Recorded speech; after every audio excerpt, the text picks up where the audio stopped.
In this video, I'm going to look at the first 3 questions, the answers to the first 3 questions for the National 5 Numeracy Practice Test A that we're working on just now. So if you've attempted more than that, that's absolutely fine. Remember, the answers are at the back as well, which you can check. But for now, I'm just going to go over in full the answers to the first 3 to try and keep this video as short as possible so that we're not watching it for absolutely ages. Okay, so some of the things we do in this video as well, you may not have done before, you may have done differently in other classes and things like that, but the key thing is there are different ways to do it. This is just the way I'm going to do it, for sometimes for quickness, sometimes for ease of understanding, sometimes because I may have taught some of you before and this is the way I've shown you to do it. So question 1, can I ask as well that you attempt the questions before you look at this. There is no point in watching the video if you've not tried the questions, and can you have the questions and your answers in front of you while we're going through this, otherwise it's completely pointless. Okay, so question 1 says, Roddy bought a vintage Land Rover, so it's a car, for £7,500. It appreciated in value by 3.6% for each of the next 3 years. How much is Roddy's Land Rover now worth? Give your answer to 2 significant figures, and that's all worth 4 marks. Okay, so first thing we need to understand is what appreciated means. So appreciated means it goes up in value, and if something goes up in value, it means you add on. So the key thing is that you start with 100%. Okay, if this is a different way from what you've done previously, that's absolutely fine, but this is the quickest and easiest way that you can answer this question. So you start with 100%, and if it appreciates by 3.6%, we're going to add on 3.6%. No trick questions yet. That gives me 103.6%. Okay. Now, if you've done this way before, you'll know that you can't use 103.6. We need to change that into a decimal. We do that by dividing by 100. And that gives me 1.036. Now, if you've never seen that before in your life, don't worry about it. I'm going to explain why we do that in a wee minute. Okay, this number here is now called our multiplier. Okay, and there are a number of percentages questions that you do the same thing in. I'll direct you to the other videos on the YouTube channel that explain why you do all this.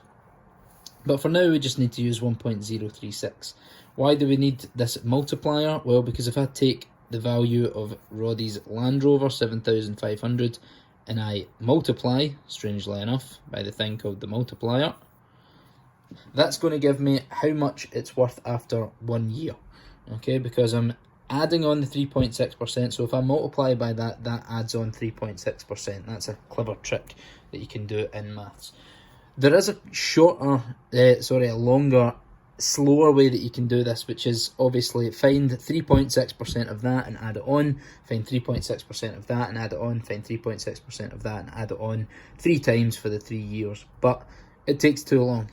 It doesn't necessarily take too long. If you've got time to do it, you can do it. But in my opinion, it takes too long when there's a quicker way.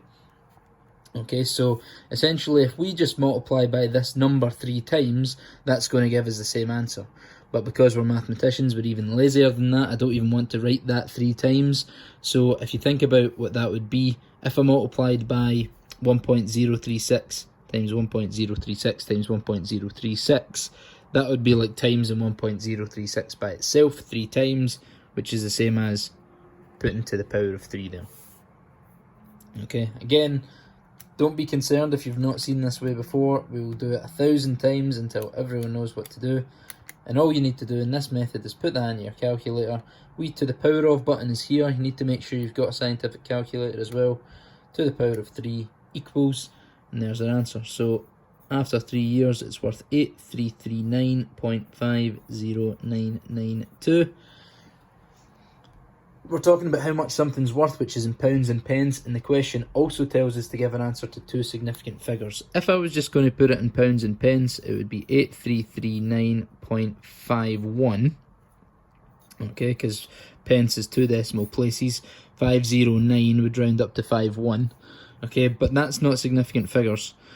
We crash course in significant figures as well. Significant figures, sig figs, is non-zero digits. So your significant figures are the digits that aren't 0. That's the most basic way that I can put it. There's obviously a bit more depth to it than that. So basically I want to express this number as 2 digits and then the rest of them zeros, because I want 2 significant figures. So we want 2 significant figures here. So that's going to be the first 2 non-zero digits. So we're definitely it's going to be 8,000 something. Then we've got 339. I need to look at the third digit there, which is a 3, which means I round down. So it's just 8,300. Okay, so things to take away from that question. 1, this isn't the method that you need to do. You can find 3.6% and add it on, and as I said, that works, but it just takes a little bit longer. This is the easiest way that you can do it. It does take some practice, but if you can at least understand where these numbers are coming from, you'll definitely get far here. Okay, that's really all I'm asking for this. I'm not expecting everyone to have done it that way, but that's how you would get it. We'll do a wee highlight on our answer as well. So that is your final answer that you're looking for, 8,300. Okay, right. Let's do question 2. There's a lot of information in question 2, but it's actually quite straightforward as well. So question 2 says, we've got a soft drinks manufacturer sells its product in 500ml bottles. So I'm just going to take down some information as we read through. So we've got 500ml bottles. Each empty bottle weighs 60 grams. Okay. To transport the full bottles, they're packaged in trays of 121. A supermarket orders 30 trays. The manufacturer's delivery van can take a load of 2 tons. So we've got 2 tons in there as well. 1 litre weighs 1 kilogram. So 1L equals 1 kilogram, which is true for water and most liquids. Can the supermarket's order be delivered in 1 van load? Okay, so we need to take all this data and then answer, can you put all of these drinks into that van in the one go? Okay, so first thing we need to think of is, well, how much does 1 bottle of the juice weigh? It tells us that 1 litre weighs 1 kilogram, but we've also got the weight of the bottle as well. So essentially, if 1 litre is 1 kilogram, then 1 millilitre is 1 gram. Okay, so this bottle has 500 millilitres of liquid and 60 grams in it. So basically, 1 bottle weighs 560 grams. Okay, the other thing we need to know is how much can the van take. Okay, now it can take 2 tons, and 1 ton is 1,000 kilograms, so 2 tons is 2,000 kilograms. But we're not talking about kilograms, we're talking about grams here, so you want them all to be, so we can either change that into kilograms, or we can change this into grams. I think it's easier to change this into grams, because 1 kilogram is 1,000 grams, so 2,000 kilograms is 2,000 grams. In other words, 2 million. So basically, the van can take 2 million grams, and 1 bottle weighs 560 grams. So we just need to find out how many bottles we've got now. Well, they're packaged into trays of 121, and there's 30 trays. So let's see how many bottles we've got. Well, that's 30 trays times 121. Can do that without a calculator, but we've got one here, so let's just use it. 30 times 121 is going to give me 3,630. And that's the number of bottles we've got. Okay, so let's see what the weight of all the bottles is. We've got 3,630 bottles, each weighing 560 grams. So let's multiply those together. 3,630 times 560. If you're thinking there's so many numbers going all over the place here, that is kind of what National 5 applications is like. None of the particular calculations are extremely difficult, but there's just loads of them. Okay, so that gives us on our calculator this number 2,032,800, which is 2,032,800, and that's grams. Okay, so that's how much all the bottles weigh. Okay, and yep, that looks like we're done. Yeah, so basically all of the bottles weigh this much. The van can take this much. So if the van can take 2 million grams, but we've got 2,032,000 grams, the answer is a big fat no. The supermarket cannot deliver it in one go. Why not? You can just say because 2032,800 is greater than 2 million. Okay, and that is our justification now. So that might look like a lot of kind of crazy working, but that is sort of what the questions in National 5 Maths, National 5 Applications and National 5 Numeracy are like. They do get difficult, but you've usually got a calculator allowed, and that's what we need to do. Okay, last one that we're going to do in this video is question 3, which is these over here. Okay, so question 3 is then telling us about Lauren. So Lauren went to Turkey on holiday. Okay, she took 810 Turkish lira. So I'm going to write down 810 L for lira. She spent an average of 106 lira on each of the 7 days. So 106 L per day. And I'm going to write 7 days, because all this information is going to be used. On her return home, she changed her remaining lira back to pounds sterling. The bank would only change the money in multiples of 10. So multiples of 10, as in like bundles of 10 essentially. £1 is 3.76 lira. 3.76 L.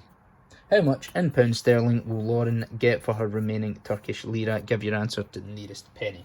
Okay, so first of all, this is how much she took. This is how much she spent per day. So we need to work out how much she spent in total. Okay, so that's going to be 106 lira per day times the 7 days. Again, we can do that without a calculator. 7 times 100 is 700. 7 sixes are 42. So that's 742 lira in total. So that's what she spent. Okay, so how much does she have left over then? Well, that's going to be 810 lira, take away 742 lira, which is going to give me what? Well, 810 take away 700 would be 110, take away 40 is 70, take away another 2 is 68. So she's going to have 68 lira left. Okay, so that's what she's got left, basically. Now, at this point, you might think, okay, well, let's put that 68 lira back into pounds, but we need to remember this thing that tells us about the multiples of 10. Okay, they're basically only taking batches of 10. They don't want 1, 2, 3, 4 lira at a time. They just want 10s. Well, how many lots of 10 go into 68? Well, that's 6 lots of 10. Yes, you've got 8 left over, but I'm afraid for Lauren, she's just going to have to keep that. She's going to put that in her top drawer or something, because nobody wants that 8 lira left over. So she's got 6 lots of 10 that she can take back. Okay, so she's now essentially got 60 lira, which she needs to put back into pounds. If we know that £1 is 3.76 lira, how do we go from lira back into pounds? Well, see, if we go this way, we times by 3.76. If we go this way, we divide by 3.76. Okay, so I need to take my 60 lira and divide it by 3.76. Again, calculator, nobody's expecting us to do that without one. Divided by 3.76 gives me fraction, change it to a decimal, gives me 15.957444681. We just want to write down that unrounded version first. And it then says, give your answer to the nearest penny. Penny means pounds and pence, which is 2 decimal places. So look at the third, which is a 7, so I'm going to round up. So my final answer is £15, 90, 5 will round up to 6, so 96 pence. Okay, so that is how much Lauren would be able to get back in pounds sterling, and that should match up with the answers at the end. I will double check and make sure they all do. Yes, it does. Okay. Yep, so that's us. If you have any questions from that, if you're not sure about any of those or any of that working, please do ask. Don't get bogged down too much about things like this method. If you got that, just go back to that, if you got that 8,300 without doing it that way, that's absolutely fine. If you got this answer doing it a slightly different way, that's also absolutely fine. If you got that answer doing it a slightly different way, that's absolutely fine. These are just the ways that I've chosen to do it. I'm going to assign the next task is basically doing the next couple of questions, and I'll upload the answers for them once that's done. Thank you.